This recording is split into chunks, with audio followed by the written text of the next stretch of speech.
నమస్తే, welcome to great Andhra. మనతో పాటు ఉన్నారు సీనియర్ పొలిటికల్ అనలిస్ట్ జిఆర్ మహర్షి గారు. నమస్తే సార్. నమస్తే మా.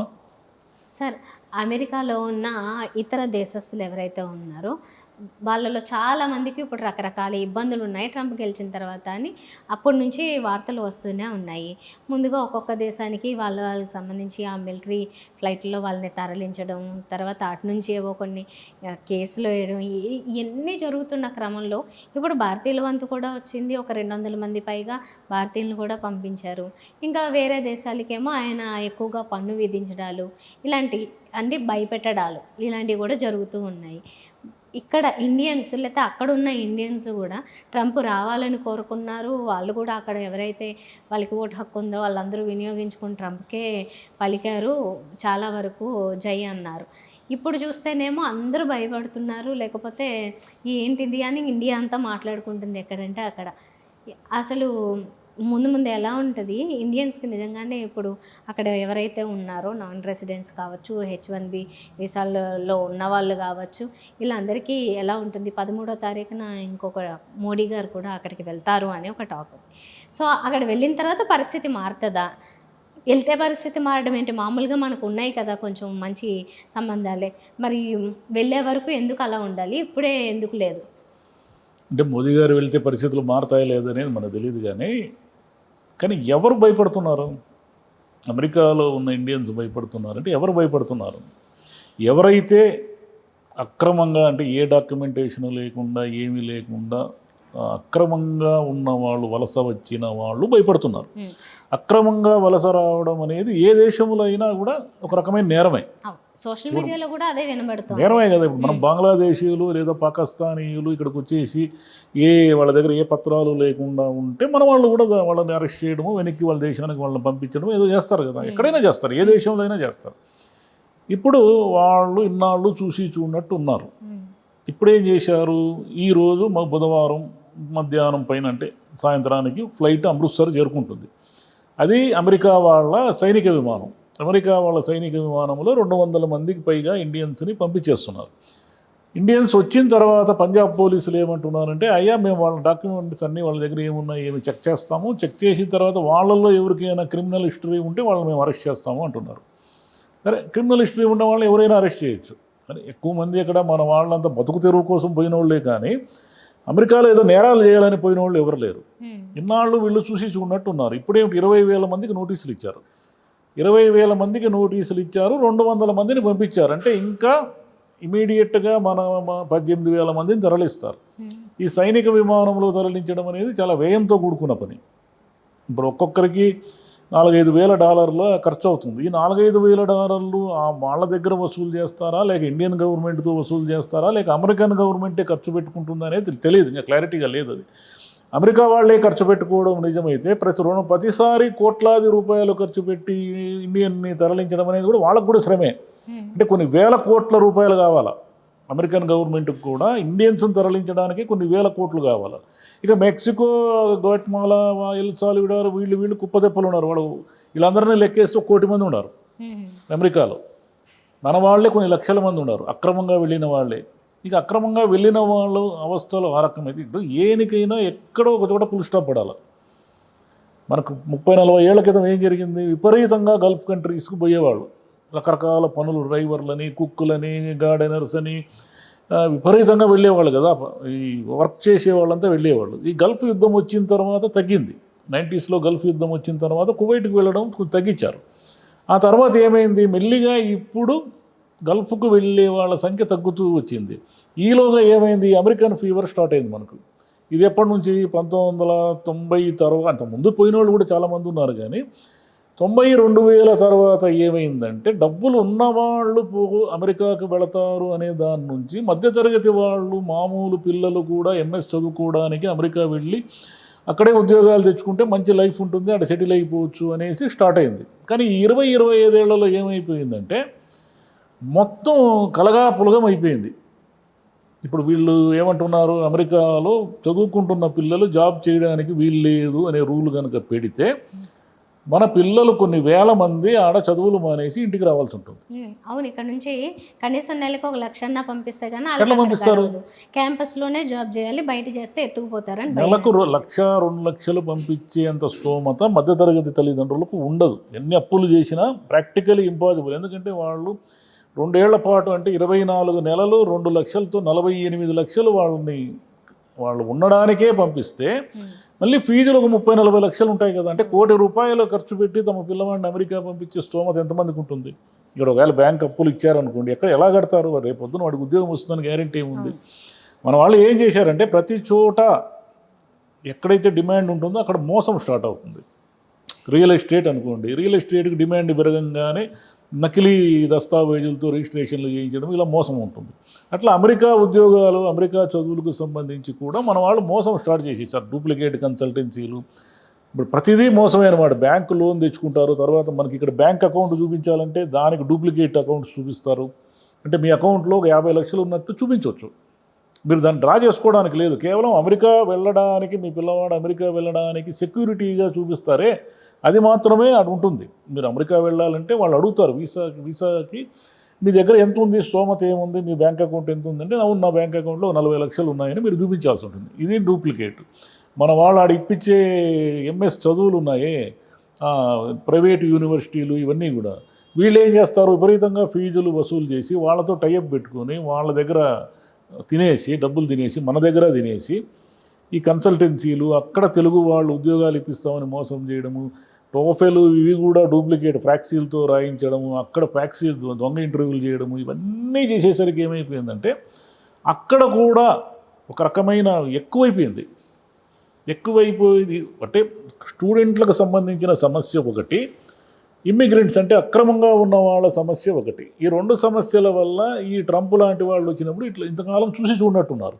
ఈ ట్రంప్ లాంటి వాళ్ళు వస్తే ఏం చేశారంటే లేదు నేను కొరడా విదిలిస్తాను అంటున్నాడు. కొరడా విదిలిస్తే జరిగే నష్టం ఏంటంటే అమెరికాకి అక్కడ చిన్న చితక పనులు చేసే వాళ్ళంతా వీళ్ళే అక్రమ వలసదారులు లేదా స్టూడెంట్లుగా వెళ్ళి ఏదో ఒక ఉద్యోగాలు చేస్తూ ఉంటారు.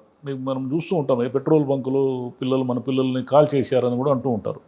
అంటే ఎందుకు అంటే వీళ్ళు రిస్కీ ఏరియాల్లో ఉద్యోగాలు ఇప్పించి కన్సల్టెన్సీ వాళ్ళు డబ్బులు ఎక్కువ వస్తాయని అక్కడ ఉండడం వల్ల ఈ డ్రగ్స్ అలవాటు పడిన వాళ్ళు వీళ్ళు ఎంతమంది తెలుగు పిల్లలు చచ్చిపోయారు ఈ మధ్యకాలంలో అన్యాయంగా చదువుల కోసం పోయి.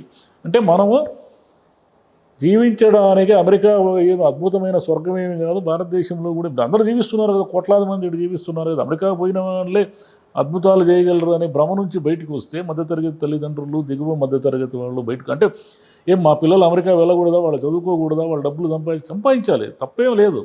కానీ ప్రాపర్ వే ఎక్కడుంది? ఏదో ఒక పిచ్చి యూనివర్సిటీలో చేర్పించేయడము, ఆ పిచ్చి యూనివర్సిటీ వాడు విపరీతంగా ఫీజులు వసూలు చేసి వాడు చదువు సందలు లేకుండా ఉండడము, వాడికి బయటకు వచ్చిన తర్వాత ఏం పని చేయాలో తెలియక, అక్కడి నుంచి రాలేక, ఇక్కడ అప్పులు కట్టలేక, ఏదో ఈఎంఐలు కట్టాలి కదా, మనము ఏదో తీసుకున్న తర్వాత అప్పు తీసుకున్నాక బ్యాంక్ కూడా కడుతూ ఉండాలి. ఈ అప్పులు కట్టలేక అక్కడ ఏదో ఒక పని కోసం అడ్జస్ట్ అయిపోవడము, రిస్కీ జాబ్స్ చేయడము, దారుణంగా ఉన్నాయి పరిస్థితులు. అక్కడ అద్భుతంగా ఏమి లేవు పరిస్థితులు. ఈ చదువు అయిపోయిన తర్వాత H1B అది రావాలి, వచ్చిన తర్వాత ఉద్యోగాలు రావాలి, ఈ ఉద్యోగాల్లో మళ్ళీ విపరీతమైన కాంపిటీషను, అక్కడ ఆల్రెడీ సెటిల్డ్గా ఉద్యోగాలు చేస్తున్న వాళ్ళకి వీళ్ళంతా వెళ్ళి అంటే ఏమిటంటే విషయము, వాడికి ఉదాహరణకి ఆల్రెడీ ఇక్కడ ఒక మన ఇండియన్ తెలుగువాడు ఉద్యోగం చేస్తున్నాడు అనుకోండి, వాడికి ఒక $5,000 నెలకు వస్తాయి. అదే పనిని వీడు $2,000 చేయడానికి వెళ్తాడు. ఎవరు? ఈ చదువుకొని కొత్తగా వెళ్ళిన కుర్రాడు, వాడి ఉద్యోగం పోతుంది. వీడు $2,000 వీడు చేస్తాడు, కానీ వీడు ఎఫిషియెంట్ కాదని తెలుసుకొని మళ్ళీ వీడిని తీసేస్తారు. అటు వాడు పోతాడు, వీడు పోతాడు. ఇంకా తెలుగు వాళ్ళ కన్సల్టెన్సీలు, వాళ్ళ మోసాలు అయితే ఘోరం. మన వాళ్ళనే పీల్చి పిప్పి చేస్తున్నారు ఆడ. చాలామంది ఇక్కడ ఎంత పెద్ద మనుషుల్లాగా చలామణి అయ్యే వాళ్ళంతా అక్కడ కన్సల్టెన్సీలు పెట్టుకొని మన వాళ్ళనే ఘోరంగా ఎక్స్ప్లాయిట్ చేస్తున్నారు. ఇక్కడేమో అక్కడ నుంచి వచ్చి ఏదో పెద్ద మనుషుల్లాగా ఉంటారు, చాలామంది సినిమాలు కూడా తీస్తూ ఉంటారు. వీళ్ళందరినీ కొంతమంది అమెరికా తరిమేసింది కూడా వీళ్ళని. ఇవన్నీ అమెరికా అనేది పైకి కనిపిస్తున్న భూతల స్వర్గం ఏమీ కాదు, దాని కింద నరకం ఉంది, పెద్ద నరకం ఉంది. ఈ నరకం అనేది ఇప్పుడు ట్రంప్ చూపిస్తున్నాడు. అంటే వీళ్ళు ఇండియాకి రావడం వల్ల ఇండియాకి వచ్చిన నష్టం ఏం లేదు. అక్రమ వలసదారులను మోదీ గారు కూడా రేపు ఏం చెప్తారు, ట్రంప్ని కన్విన్స్ చేస్తాడా? లేదా మీ దగ్గర ఉన్న అక్రమ వలసదారులు మా ఇండియన్స్ అందరినీ నువ్వు వాడినే పెట్టుకో, అని అనలేడు కదా. అప్పుడు మీరు బంగ్లాదేశ్ వాళ్ళు ఎందుకు తరిమేస్తున్నారు అని అడుగుతారు కదా, మీరు పాకిస్తాన్ వాళ్ళు ఎందుకు రానియరు అని అడుగుతారు కదా.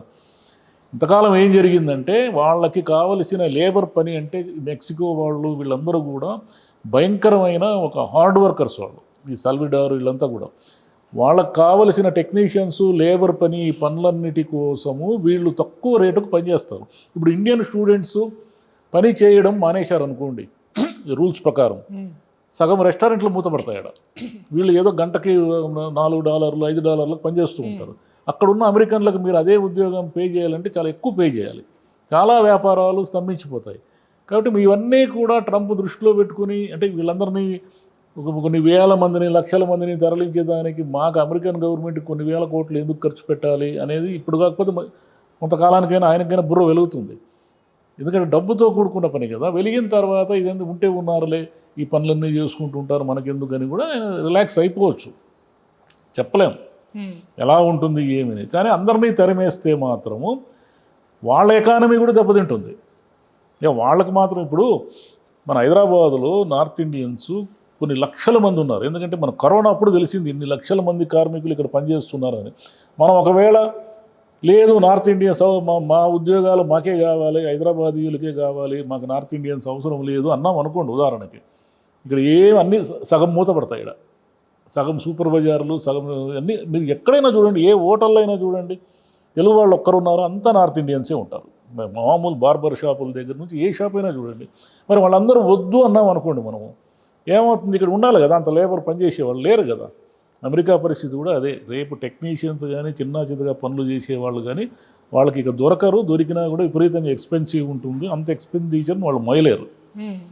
ఎందుకంటే ఇంతకాలము తక్కువ ధరలకు పని చేయించుకోవడానికి అలవాటు పడి వాళ్ళు రన్ చేస్తున్నారు అనేక బిజినెస్లు. ఇప్పుడు కొత్తగా వాళ్ళు ఎలా చేస్తారు.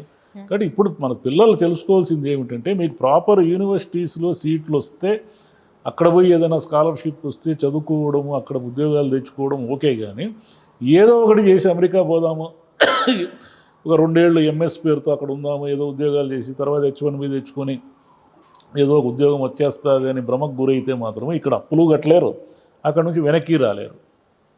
చాలా ఘోరమైన పరిస్థితి ఎదుర్కోబోతున్నారు. అందుకని ఇక మీదటైనా మావాడు అమెరికాలో ఉంటే అదేదో మనం ప్రిస్టేజ్ సింబల్. ఇప్పుడు తల్లిదండ్రులకి పల్లెల్లో కూడా ఏంటి అమ్మ మా పిల్లలు అమెరికాలో ఉన్నారు అంటూ ఉంటారు. మీ పిల్లలు అమెరికాలో ఎన్ని ఇబ్బందులు పడుతున్నారు ఒకసారి చూడండి కళ్ళు తెరిచి.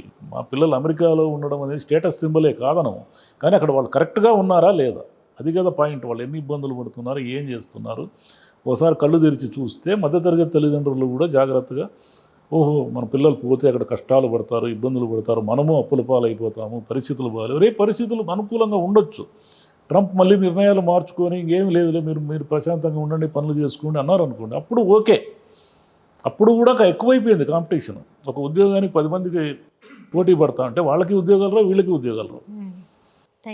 ఏమో మరి మోదీ వెళ్ళిన తర్వాత అంటే మేజర్గా కొంచెం సానుకూలంగా ఉండాల్సిన విషయాలు అయితే స్టూడెంట్స్ విషయంలో వాళ్ళు ఓన్లీ క్యాంపస్లోనే చేసుకోవాలి, బయటికి రాకూడదు అనే దానికి ఏమన్నా కొంచెం రిలాక్సేషన్ స్టూడెంట్స్ విషయంలో ఏదైనా ఉంటుంది. లేదంటే H1B విషయాల గురించి ఎక్కువ మంది మాట్లాడుతున్నారు. అదే దాని పిల్లల్ని అక్కడ రెసిడెంట్స్గా ఒప్పుకోవడానికి వీటికి మరి ఏ విషయంలో కాస్త అయినా ఏమన్నా కొంచెం అన్నా తగ్గుతారా, యాజ్ ఇట్ ఈస్గా అలాగే నడుస్తాయా అనేది మనకి అక్రమ వలసదారుల గురించి మోదీ గారు మాట్లాడలేరు. దాని గురించి ఎవరు మాట్లాడలేరు. ఆయన మాట్లాడేది స్టూడెంట్స్ విషయాలు, H1B ఒకటి సుంకం ఏదో ఆయన మన నెత్తిన ఏదో వేయబోతున్నాడు. ఇప్పుడు అమెరికాతో వ్యాపారాలు అనేకం ఉంటాయి కదా మనకి, చైనా మెక్సికో వీళ్ళందరికీ సుంకాలు వేసాడు, కెనడా వీళ్ళందరికీ. అట్లా మనకు కూడా ఏమైనా విధిస్తే అవన్నీ ఆ వ్యాపారాలన్నీ దెబ్బతినే ప్రమాదం ఉంది. ఈ విషయంలో మోదీ గారు సానుకూలంగా వ్యవహరించి ట్రంప్కి ఆయనకి మంచి రిలేషన్సే ఉన్నాయి కాబట్టి సక్సెస్ఫుల్గానే వస్తారని అందరూ ఆశిస్తున్నారు. సుంకం ఒక విషయంలో సాధించినా సరిపోతుంది ఇండియా వైజ్. ఇండియన్ పిల్లలకి అక్కడ ఇబ్బందులు లేకుండా మోదీ గారు ఆ ఉద్యోగాలకు సంబంధించి కానీ అక్కడ పనులు చేసుకునే అవకాశం కానీ కల్పిస్తే ఇక్కడ ఉన్న తల్లిదండ్రులు సంతోషిస్తారు. ఇక్కడ ఏంటంటే వైస్ వర్సా, ఎందుకంటే మధ్యలో ఇరుక్కుపోయిన వాళ్ళు చాలామంది ఉన్నారు. అంటే ఇప్పుడే ఒక 6 నెలల క్రితం పోయిన వాళ్ళు, 1 ఇయర్ క్రితం పోయిన వాళ్ళు, వీళ్ళందరూ కూడా ఇంకొక 1 ఇయర్ అక్కడ ఏమీ పనులు చేయకుండా ఇంటి నుంచి తెప్పించుకునే పరిస్థితి లేదు వీళ్ళకి. అంటే వెనక్కి రావడం తప్ప వేరే దారి లేదు వాళ్ళకి. అలాంటిది ఏమైనా మోదీ గారు మాట్లాడి సెటిల్ చేస్తే మన పిల్లలు సంతోషిస్తారు. ఓకే. రైట్ సార్, చూద్దాం ఏమి జరుగుతుందో. టైం ఉంది కాబట్టి ఇంకొక వారం రోజుల తర్వాత తెలుస్తుంది. Thank you sir. Thank you మా.